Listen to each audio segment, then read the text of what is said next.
Michael's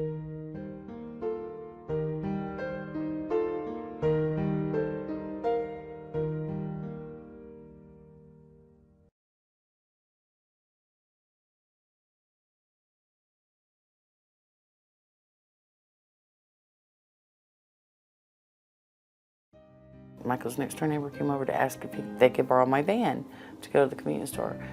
And we were like, yeah, sure, no problem. Andrew was just right there, and he was playing in the house.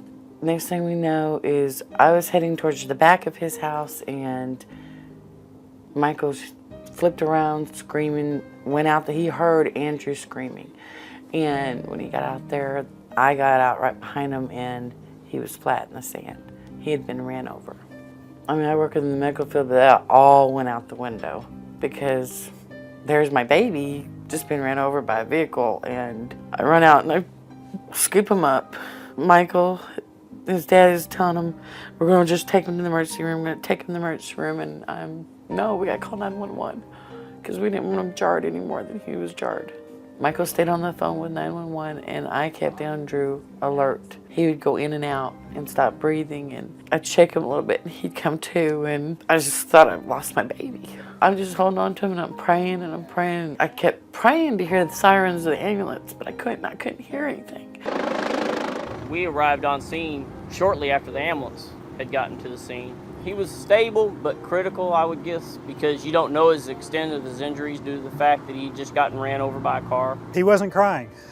He's very quiet. We always kind of say with kids, if they're crying, you know they're going to be okay. Andrew wasn't crying. He was just laying there. So that caused quite a big concern for me as I got up in the back of the ambulance. I talked to him. He would open his eyes and look at me. And I asked him to squeeze my hands, and he did squeeze my hands, which that's a good sign. But it's still in the back of my mind, just something's wrong. So we got the IV stuff out, and I started an IV on him. When I stuck him, he came unglued. I know that caused some concern for people outside. They didn't know what was going on inside the ambulance. But coming alive as he did when I stuck him was definitely a good sign. There was the helicopter guys. They were there to the Flight for Life to take him off, and they let me give him a kiss. They basically took my life, flew away. When we got here, I rushed into the emergency room, the trauma. There was a nun that met me at the door, and she let me know that he was fine. She said, he's a big boy. I said, yeah, but he's my little boy. He's my baby. I got around the corner, and Dr. Ellis met us. And that's the trauma doctor that worked on him.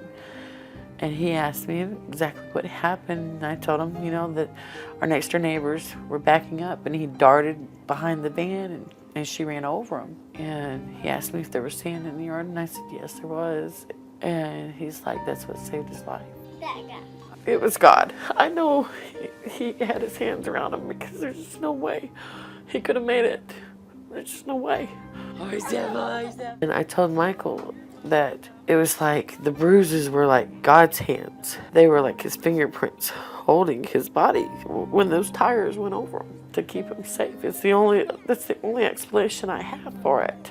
I thank God every minute of every day that he's alive. It is a miracle.